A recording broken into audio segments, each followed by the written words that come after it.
We dismiss history at our peril. Liberty Nation Radio with Mark Angelides.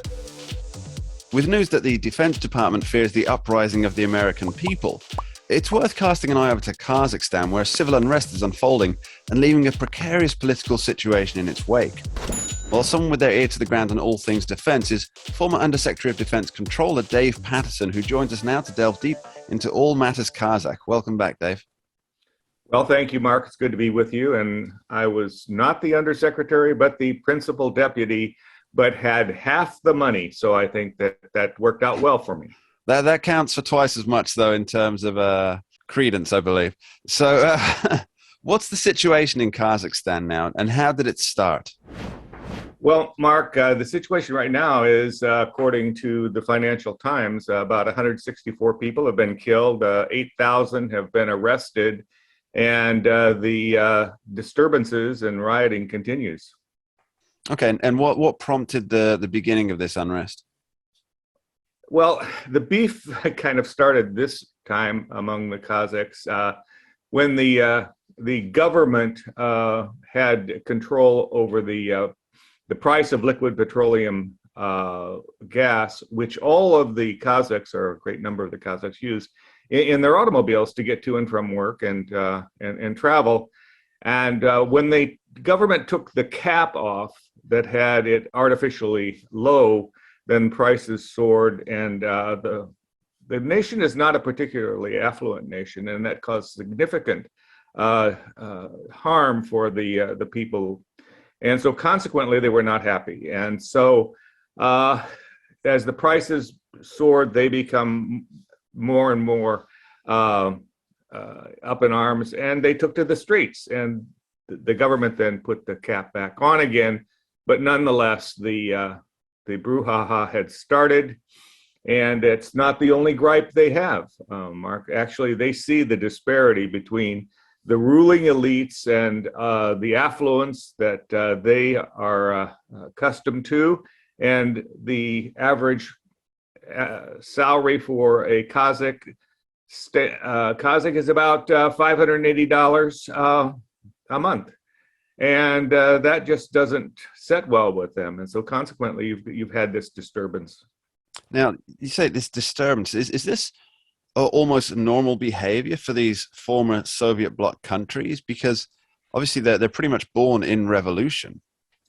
I think it's what you can expect when you have former Soviet bloc countries that have never, ever given up this very strong central government approach to their people. They see that democracy is getting further and further from their grasp.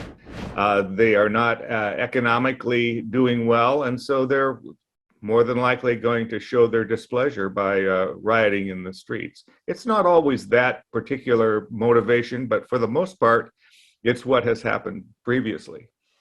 Again, how much influence does Vladimir Putin have here, and what stance is he taking towards the whole episode?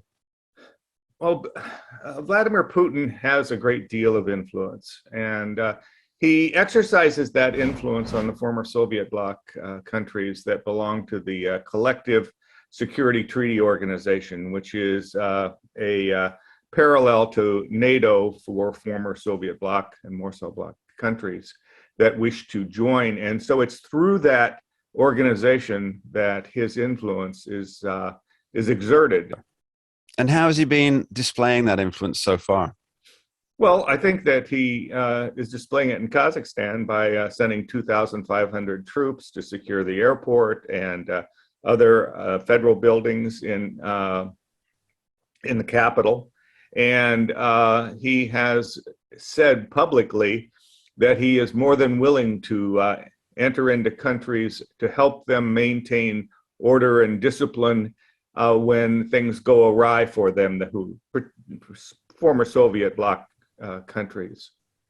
Okay, now is there likely to be any American involvement, do you think? And if so, would that be more to do with, as Biden likes to flex, the financial sanctions, or would it be other means through perhaps troop deployment or advisory committees, things like this? Well, as I said in my article in Liberty Nation, I think today it's running, there's nothing for the United States geopolitically or in any other way by getting involved. And this is one of those times when I think that the Biden administration would be better served by finding a seat in the grandstand and watching how all of this is going to play out. Do you think that Biden's willing to do that, or is he in such a position that he needs to regain some international credibility? Oh, no, I think that he would be more than happy to do that. I mean, when you consider he's got his hands full in Ukraine this week. And so I don't think he's looking for other places to be prominent. Okay. So do the events in Kazakhstan, do they herald any other political or military issues in the region? Well, interesting you should mention that, because yes, they do, actually. This is an opportunity for Putin to re-exert his influence in Central Asia. Now, this plays off of China, who sees Central Asia as absolutely critical to their Belt and Road Initiative. And so for the Kazakhstan government to rely on President Putin to come in and help just demonstrates the close relationship that they have with the Kazakhs have with Russia, and that they didn't go to China for help. J. David Patterson, thank you ever so much. Thank you, Mark. It's always good to be with you. You're listening to Liberty Nation Radio, heard across the Radio America network from our flagship station in the nation's capital, WWRC in Washington, D.C. Remember, you can tune in for Liberty Nation from 2 to 3 p.m. Sunday on KBKW 103.5 FM, 1450 AM, the talk of Grays Harbor. We dismiss history at our peril. Liberty Nation Radio with Mark Angelides. We're doing it for real, really real. Liberty Nation. And Jeff Charles, contributor for LibertyNation.com. I think we're starting to make an impact. Liberty style, fight for freedom. Daily tracking poll sponsored by Liberty Nation for Thursday. Mentioned by Dan Bongino, Rasmussen, Jordan Peterson, and I others. can do it again if you want me to. Cited in Mark Levin's American Marxism. I think we're starting to make a really big impact. Getting noticed. We're doing it. Rock on. I'm gone.